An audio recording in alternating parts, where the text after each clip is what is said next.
In 1858 a Scottish minister called Alexander Hislop published a book called The Two Babylons.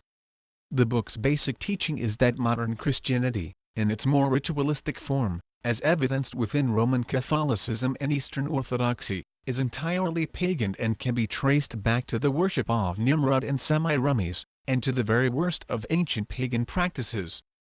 I myself read this book, when it was loaned to me by a friend around 1981. The book was certainly fascinating, but I recall being disturbed that almost none of Hislop's claims could really be substantiated by any reputable source, although it was certainly meat and drink to the gullible. I did not entirely reject Hislop's thesis but put it on the back burner for a few years with the feeling that Hislop's points were not backed up with conclusive evidence. Something which Hislop himself was apparently blind to. Basically, I came to the conclusion that outrageous accusation is not the same thing as carefully compiled and decisive evidence. Today, the book is soundly rejected, because of the flawed and mostly unsubstantiated mishmash which it is. Note, for instance, what the Wikipedia Encyclopedia says about this book.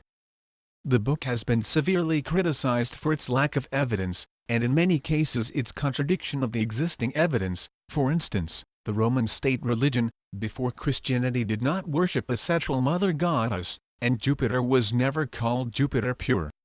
Likewise, Semiramis lived centuries after Nimrod, and could neither have been his mother, nor married him. Hislop also makes unacceptable linguistic connections and fanciful word plays, such as the letters IHS on Catholic Holy Communion wafers are alleged to stand for Egyptian deities Isis, Horus and Seth, but in reality they are an abbreviation for Isus, the Latin spelling of Jesus' name in Greek, although popularly, they stand for the Latin Isus hominum salvator, meaning Jesus, Savior of mankind. Which also fits the teaching of transubstantiation, where the wafer and wine are said to become the body and blood of Christ. I believe that as late as 1998, no self-respecting evangelical would wish to touch this book. Imagine my astonishment, then, when one day in 1998 I found this book still for sale in a highly reputable evangelical bookshop. Currently it is even more popular on the YouTube internet. Actually, perhaps naively, even now many still cling to every usually erroneous word of Hislop.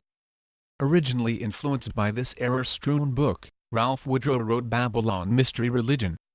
But this honest man has since withdrawn this book.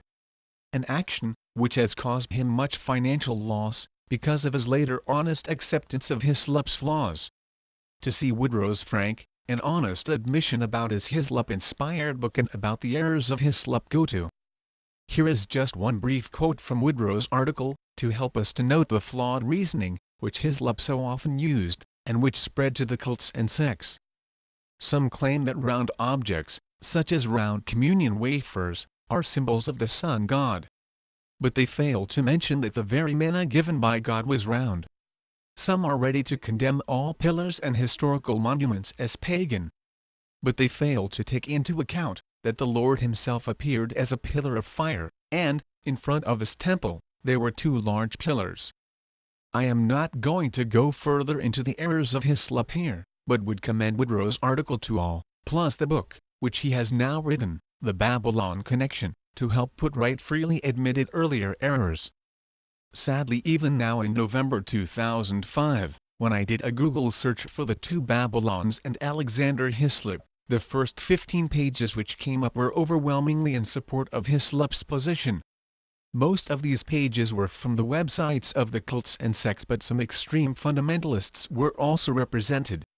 I finally only found about 3 references out of a few hundred, which Google produced, which understood that Hislop's arguments are now discredited.